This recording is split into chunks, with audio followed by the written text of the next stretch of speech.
Hey everyone, I hope that you're all doing well. I hope you're having a great week. I want to talk for just a couple of minutes about what's gone on in DC this week. It was basically a week of take the swamp and let's work to make it a state, and then let's see what we can get American citizens to pay for people entering our country illegally.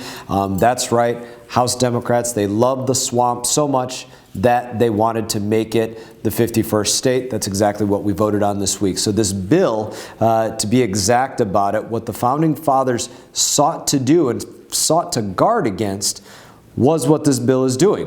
One state to control national government, or one state that controls all of the other states. That's what the Founding Fathers sought to defend against. They never intended for Washington, D.C. to become a state, carefully crafted the Constitution so that the seat of the federal government would not be within a state. There's another point as well. There's a matter of the 23rd Amendment, which would need to be repealed by another amendment to prevent the presidential family from having 3 electoral college votes. The 23rd Amendment, it gives the district 3 electoral college votes in presidential elections.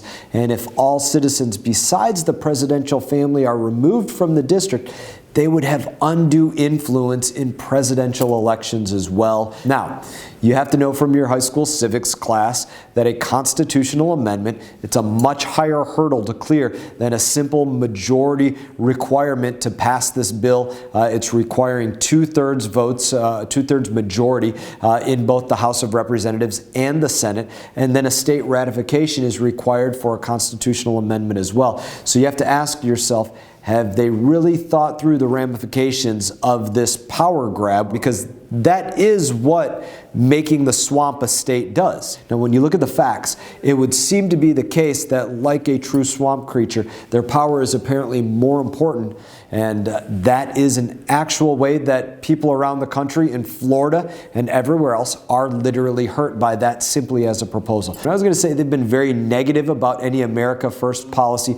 That would be an understatement. They've been wholly against even the saying of America First, or anything that falls into an America First policy, as though that is something that we as Americans should be ashamed of, or we as representatives, elected representatives of the United States of America, should be ashamed of saying or thinking or working towards putting our country and our people first.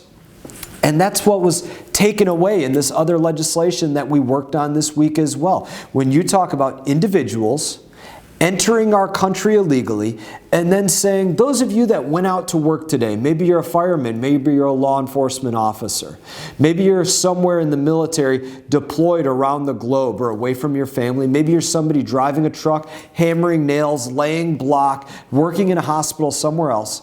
But the federal government's going to say, we're not going to stop people from coming in our country illegally.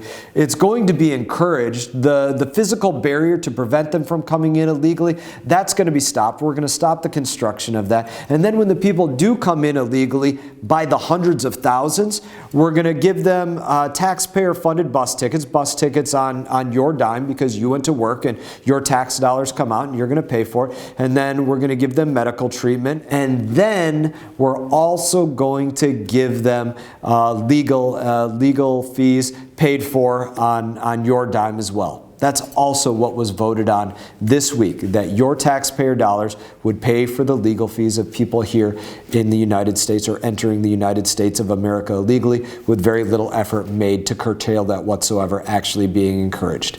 That is the opposite of America First. And I guess I would go on and say this. I don't usually talk about it in this way, maybe I should more. I would have proudly given my life for the United States of America, and very closely, became very close to doing that. If we can't put our country first, then what are we going out there and risking our lives for? If not for the people that our military comes from.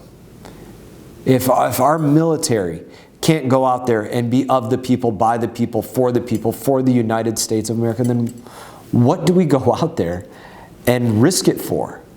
And that same mentality has to be carried through to a government for the American people. And clearly I'm at a loss for words in this week's update. It's upsetting when I see this kind of legislation even being proposed.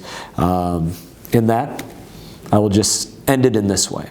Despite the things that I see going on here on a daily basis that are not honorable, that do not honor those that have made sacrifices on behalf of our country, it is still an honor to represent each and every one of you.